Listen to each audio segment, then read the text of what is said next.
എല്ലാവർക്കും നമ്മുടെ പുതിയൊരു വീഡിയോയിലോട്ട് സ്വാഗതം. അപ്പം ഞാനും ഉമ്മച്ചിയും വീണ്ടും ഒരു പുതിയൊരു വീഡിയോ ആയിട്ട് വന്നിരിക്കുകയാണ്. കഴിഞ്ഞ വട്ടം നമ്മളൊരു ബൺമസ്കാടെ വീഡിയോ ഇട്ടായിരുന്നു. അത് അത്യാവശ്യം കുറച്ച് പേര് കണ്ടിട്ട് എല്ലാവരും കൊള്ളാമെന്നുള്ള അഭിപ്രായം പറഞ്ഞു അല്ലേ? അതെ, കണ്ട എല്ലാവർക്കും ഞങ്ങളുടെ ഒത്തിരി നന്ദിയുണ്ട്. കാരണം നിങ്ങൾ ഷെയർ ചെയ്തു ഒക്കെ കൊടുത്തിട്ടുണ്ടെന്ന് തോന്നുന്നു. അതെ, അത് കണ്ട എല്ലാവർക്കും നന്ദി. അപ്പോൾ കുറേ പേര് ട്രൈ ചെയ്തിട്ടും പറഞ്ഞായിരുന്നു കൊള്ളാമെന്ന്. അപ്പം അത് കണ്ടിട്ടില്ലാത്തവർ ജസ്റ്റ് ആ വീഡിയോ ഒന്ന് കണ്ടു നോക്കി. ഇതിൻ്റെ കമൻറ്റിലോ ഡിസ്ക്രിപ്ഷനിലോ എവിടെയെങ്കിലും ഒക്കെ അതിൻ്റെ ലിങ്ക് കാണും. ഇല്ലേ ചാനലിൽ ഇഷ്ടം ഒന്ന് കയറി നോക്കിയാൽ മതി. അപ്പോൾ നമ്മൾ ഇന്ന് ഉണ്ടാക്കാനായിട്ട് പോകുന്ന ഒരു ജ്യൂസാണ് ഞങ്ങൾ ഉണ്ടാക്കാൻ പോകുന്നത്. അതെ, നമ്മുടെ തംബ്നെയിൽ നമ്മൾ ഇട്ടിട്ടുണ്ട്. അപ്പോൾ അതിനകത്ത് നിങ്ങൾ ചിലപ്പോൾ അത് കണ്ടിട്ടായിരിക്കും ഈ വീഡിയോ ക്ലിക്ക് ചെയ്തേക്കുന്നത്. അപ്പോൾ നമ്മൾ ആ ഒരു ജ്യൂസിൻ്റെ വീഡിയോ ആയിട്ടാണ് വന്നിരിക്കുന്നത്. ഇത് ഒരു പെട്ടെന്ന് ഉണ്ടാക്കാൻ പറ്റുന്ന രീതിയിലുള്ള അല്ലേ? അതെ, എളുപ്പം എന്നുള്ള ഇതായി ഇന്ന് ഞങ്ങൾ ഉണ്ടാക്കാൻ പോകുന്നത്. അതെ, നമ്മളപ്പം അധികം ഒന്നും സംസാരിക്കുന്നില്ല, നേരെ നമുക്ക് അതിൻ്റെ വീഡിയോയിലോട്ട് കടക്കാം. അപ്പം ആദ്യമായിട്ട് ആരെങ്കിലും നമ്മുടെ ചാനൽ കാണുന്നുണ്ടെങ്കിൽ എല്ലാവരും ഒന്ന് ലൈക്ക് ചെയ്യുക, ഷെയർ ചെയ്യുക, സബ്സ്ക്രൈബ് ചെയ്യുക. ഒത്തിരി ബോറടിപ്പിക്കുന്നില്ല, നേരെ വീഡിയോയിലോട്ട് പോവാം. ജ്യൂസിന് വേണ്ട സാധനങ്ങളെല്ലാം സെറ്റാക്കി വെച്ചേക്കുവാണ്. അതിൻ്റെ ഇടയിൽ നമ്മുടെ ലൈറ്റ് ഒരെണ്ണം അടിച്ചു പോയായിരുന്നു അല്ലേ? ഈ ലൈറ്റിന് ഒരു വിഷയമുണ്ട്, ഇടയ്ക്കിടയ്ക്ക് ഇങ്ങനെ ഫീസായി പോവും. അപ്പോൾ ഇത് മറ്റേ ഈ കല്യാണത്തിന് ആൾക്കാർ കൊണ്ടുവന്ന ടൈപ്പ് ലൈറ്റാണ് നമ്മൾ ഇതിനു വേണ്ടി സെറ്റ് ചെയ്ത് വെച്ചേക്കുന്നത്. കാരണം ഈ ഒരു കുഞ്ഞ് ട്യൂബ് ലൈറ്റും കൊണ്ട് ഇവിടെ വെട്ടം കിട്ടത്തില്ല.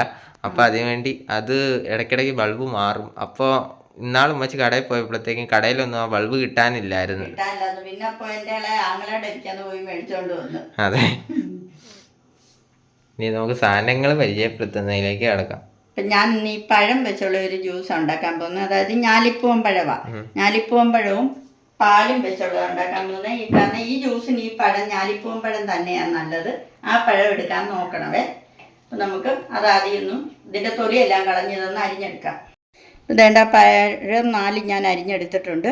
പിന്നെ ഇതേണ്ട 1 കപ്പ് പാലാണ് എടുത്തിരിക്കുന്നത്. നമുക്ക് 2 കപ്പാണ് വേണ്ടത്. ഇപ്പോൾ 1 കപ്പ് ഇടുന്നത്, അതായത് കട്ടയായിട്ടുള്ള പാലാണ്. പിന്നെ ഒരു 3-4 സ്പൂൺ പഞ്ചസാര. പിന്നെ നമ്മുടെ അണ്ടിപ്പരിപ്പ് ചെറു ചൂടുവെള്ളത്തിലിട്ടിരിക്കുന്നത്, അപ്പോൾ എളുപ്പം നരഞ്ഞു കിട്ടും. പിന്നെ ഇത് കശാശ. പിന്നെ ഇത് നമ്മുടെ പച്ച കളറുള്ള പിസ്ത. ഇത് ഒത്തിരി അല്ല, ഇച്ചിരി. അത് ഞാൻ ചെയ്യുമ്പോഴത്തേക്ക് കാണിച്ചു തരാം. പിന്നെ കശാശ ഇടാനായിട്ടുള്ള വെള്ളം.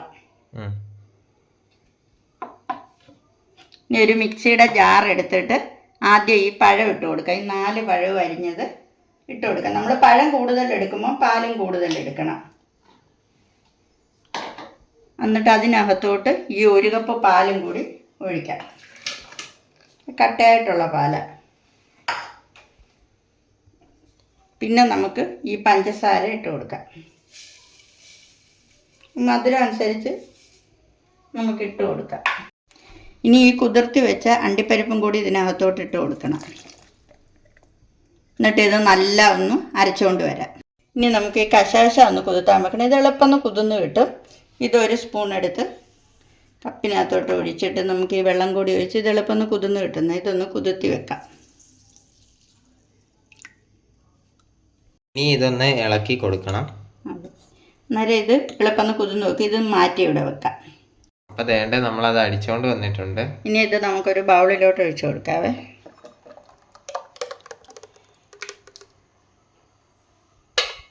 ഇനി അതേ ഞാലിപ്പൂവൻ പഴം തന്നെ ഒന്ന് ചെറുതായിട്ട് അരിഞ്ഞത് ഒരെണ്ണം, അതും കൂടി ഇതിനകത്തോട്ട് ഇട്ട് കൊടുക്കാം. ഇതാ ഒരു കൊഴുപ്പ് കിട്ടാനായിട്ടല്ലേ, ഒരു കടിക്കാനും. നമ്മൾ ആ കുതിർത്തി വെച്ചില്ലേ, ആ കശാശായും കൂടി ഇട്ട് കൊടുക്കാവേ. കശാശ കുറച്ചു നേരം മതിയല്ലേ സെറ്റാവാൻ? അത് ഇച്ചിരി നേരം മതി. ഇത് നല്ലതായിട്ടൊന്ന് ഇളക്കി കൊടുക്കണം. നല്ല കുറുകുറാന്ന് അങ്ങോട്ട് ഇളക്കി. ഇതിൽ കൂടുതൽ ഇത് വേണം നമുക്ക്. ഇച്ചിരി കൂടി പാലും പഴവും കൂടി വെച്ചാൽ ഇച്ചിരി കൂടി നീട്ടിയെടുക്കാം. അതായത് പഴം കൂടുതൽ എടുക്കുന്നതനുസരിച്ച് പാലും കൂട്ടിയെടുക്കണം. ഇനി ഇച്ചിരി ഐസ് ഇട്ട് കൊടുക്കാം. ഐസും കൂടി ഇട്ട് കൊടുക്കാം.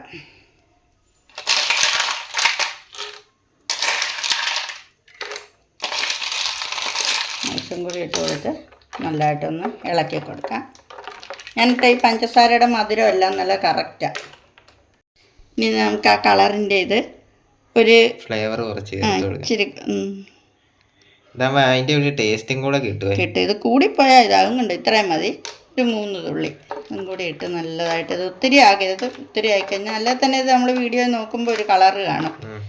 ഇതിന് അതിന്റെ ഒരു ടേസ്റ്റ് കിട്ടും. ഇതെല്ലാം കൂടി ഇട്ട് നല്ലതായിട്ടൊന്ന് ഇളക്കി കൊടുക്കാം. ഇനി ഇതൊരു ഗ്ലാസ്സിലോട്ട് ഒഴിക്കാവേ.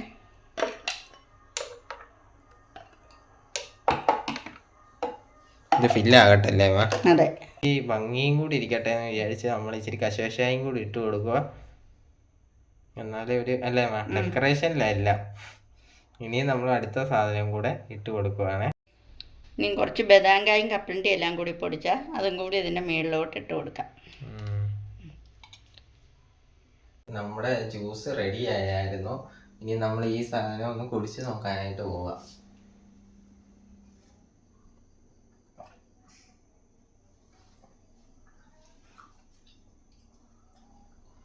കൊള്ളാം, സൂപ്പർ സാധനമാണ്. ആ ഒരു ബദാങ്കായും ആ മറ്റേ കശകശായും പിന്നെ ഇത് കടിക്കാൻ നേരം ആ പഴത്തിന്റെ ഇതും കൂടെ വരുന്നുണ്ട്. ഇത് ശരിക്കും പറഞ്ഞാൽ കുടിക്കാൻ നേരം ഒരു സ്പൂണും കൊണ്ട് കോരി കുടിക്കുന്നതാണ് ബെറ്റർ അല്ലേ? കാരണം ഇതിനകത്ത് പഴമെല്ലാം ഉള്ളത് കൊണ്ട് നമ്മൾ ഇങ്ങനെ കുടിക്കാനും പറ്റും. പക്ഷെ അത് കോരി കുടിച്ചാലേ അതിന്റെ ഒരു എഫക്റ്റ് കിട്ടത്തുള്ളൂ. അപ്പൊ എല്ലാവർക്കും നമ്മുടെ ഇന്നത്തെ വീഡിയോ ഇഷ്ടപ്പെട്ടു എന്ന് വിചാരിക്കുന്നു. ഇഷ്ടപ്പെട്ടെങ്കിൽ എല്ലാവരും ഒന്ന് ലൈക്ക് ചെയ്യുകയും ഷെയർ ചെയ്യുകയും കൂടി ഒന്ന് ചെയ്യണം. അതെ. അപ്പം വീണ്ടും അടുത്ത ഒരു പുതിയൊരു വീഡിയോ ആയിട്ട് ഉടനെ വരുന്നതായിരിക്കും. എല്ലാവർക്കും ബൈ.